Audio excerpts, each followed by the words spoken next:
আমরা যদি বলি কালকে রাস্তায় নামবো, তাহলে আমার মনে হয় ইউনুস সাহেব 24 ঘন্টা থাকতে পারবে না। আপনার তো সংস্কার করার কোনো ক্ষমতা নেই।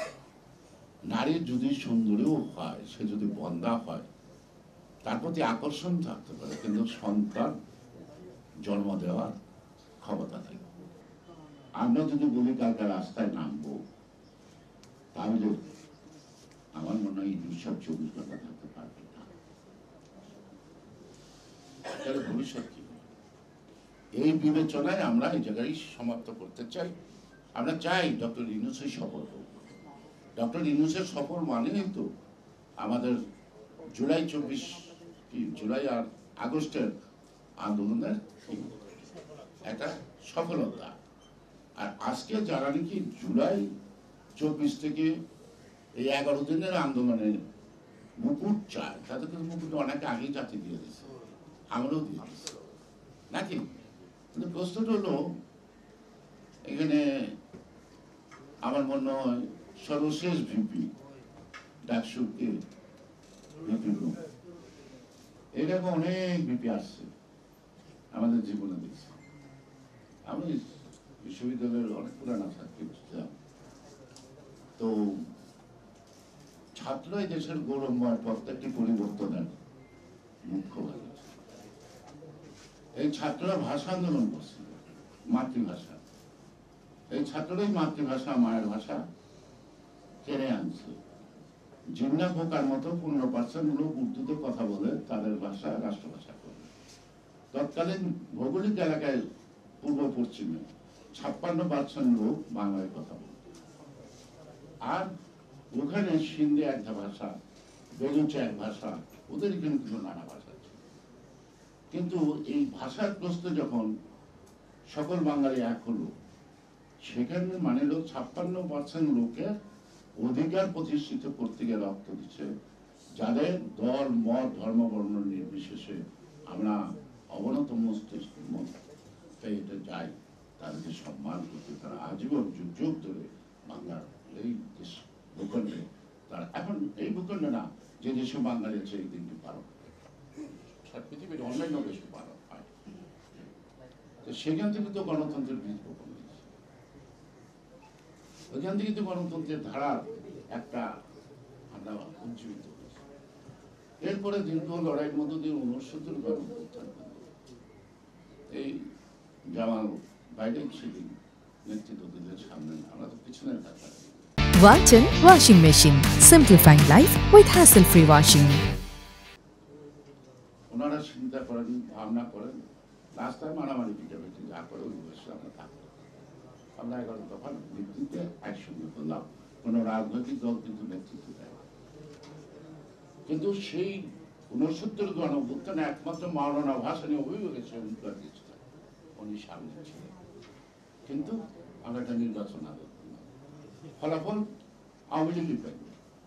আওয়ামী লীগ ফলাফল পাইল, আওয়ামী লীগ ফলাফল ধরে রাখতে পারল না। সেই কারণেই আমাদের 71-এর এই যুদ্ধের প্রয়োজনটা দেখা দিল। বিতর্ক যতই করে, সেদিন একটা সিপাহী বলেন, মেজর বলেন, যা মন চায় তাই বলেন, সে ডাক দেওয়ার পরেই মানুষগুলি ঘুরে দাঁড়ালো 25শে মার্চের পর। আওয়ামী লীগ যে কোনো কারণে প্রকাশ্য ঘোষণাটা দেওয়ার সুযোগ পায় নাই, এবং যে দিছে বরং তাদের উপকার করছে, তাদের প্রতি কৃতজ্ঞতা না থাকে তারা পাকিস্তানি দালাল বানায় ওনারা সব। এই যে ভুলটা করে, আমরা বললাম 15ই আগস্ট শেখ মুজিবের মৃত্যুদিন, আমার কাছে মনে হয় 5ই আগস্ট শেখ মুজিবের মৃত্যুদিন শেখ হাসিনা সংস্কারের প্রতিশ্রুতি দিয়েই তো আমরা 22 সাল থেকে রাস্তায় আমরা যুগপথে আসলাম। কারণ অমুকটা থাকলে আমরা থাকবো না, অমুক থাকলে আমরা থাকবো না। তা আমরা একটা কৌশলগত দিক দিলাম, কারো লোকই নেই, সবার লোকে আছি, অর্থাৎ যুগপথ। একসঙ্গে কর্মসূচি দিব, আমরা যার যার মতো পালন করবো। নিশ্চয়ই কথাগুলো আপনার মনে আছে। এবং অনেকে পরোক্ষ বলছে এই কারণে যে অনেক সময় আমাদের মতামতের, তাদের দৃষ্টিভঙ্গি থেকে যে বিবৃতিগুলি আছে, সেগুলি আমাদের বিপক্ষে যায়। সেটা তো একটা মত, এটার মধ্যে দিয়ে একটা ঐক্যমত। তাহলে 31টি সংস্কার প্রস্তাবের মধ্য দিয়ে বৃহত্তম রাজনৈতিক দলগুলি তার সংখ্যা পৌঁছা শুরু করে, আমরা যখন একমত পোষণ করলাম, তা আপনারা এত বড় বড় বিজ্ঞ লোক আলাদা থাকি পরীক্ষার খাতা লেখার জন্য, 5 জনকে বসাবেন না। 31 দফা সংস্কার প্রস্তাব কোনটা পছন্দের কাটেন আর কোনটা সংযোজন করতে হয় করেন, তারপরে আপনার সংস্কার। আপনার তো সংস্কার করার কোনো ক্ষমতা নেই। নারী যদি সুন্দরীও হয়, সে যদি বন্ধা হয়, তার প্রতি আকর্ষণ থাকতে পারে, কিন্তু সন্তান জন্ম দেওয়ার ক্ষমতা থাকে। বর্তমান অন্তর্বর্তী সরকারের একটা বন্ধা নারী, তার কোনো কিছু গর্ভধারণ করার কিছু নাই, শুধুমাত্র প্রতিশ্রুতিটাকে একসঙ্গে করতে পারে। সকল রাজনৈতিক দল ওই যে টিক দিছে, দেখেন কিরকম ছাত্র গেছে তাদের কাছে, আর বিজ্ঞজনের কাছে টিক দিচ্ছে। যারা রাস্তায় একটা ভিক্ষুক না খেয়ে থাকলে 10 টাকা দেয় না, তারে উপকার করে না, কারণ হচ্ছে জাতির সংস্কারের থেকে, তাই না? আর সব কাবলিয়ালা, এনজিও মানে তো কাবলিয়ালা, সুদ নেই মানতি, আসলি নেই মানতি, সুদ মানতি, তো সবগুলো তো সুদের ব্যবসায়ী। তো এদের আবার জনগণের প্রতি এত দরদ থাকে কি করে, এটা আমি বুঝছি না, আমার মাথায় কিছু আসে না। আর অন্তর্বর্তীকালীন সরকার আজীবনের জন্য দরকার বা যায়, সব ম্যান্ডেট পেয়েছে বলতেই পারে। এই সরকার আমি শুনি মানুষের সে বলতে আমার কোনো ধারণা ওর না, এটা জানার আগ্রহ নাই। এই সরকারের একজন মন্ত্রী আছে, তারা আজীবন লিপ্তিকতা করছে স্বামী স্ত্রী হিসাবে, কাবিন নাকি নাই। এই সরকারের কাবিন নাই, উনি যদি বুড়ো হয়ে যায় এখনো স্বামী স্ত্রী সংসার করতে পারে, এই সরকারের বা কাবিন দরকার কি জনগণের থেকে? জনগণের ব্যাপারে তো তাদের প্রয়োজন নাই, আছে। সেই কারণেই আজকে নানা সময় নানা ধরনের দেখাচ্ছে। আজকে আমরা বন্দর বাঁচাতে গিয়ে, আমরা কি দেশ বাঁচাতে গিয়ে গণতন্ত্রের প্রশ্নে সবাই এক কথাই বলি, সেটার প্রশ্নে আমি ইউনুসকে ধন্যবাদ দিব।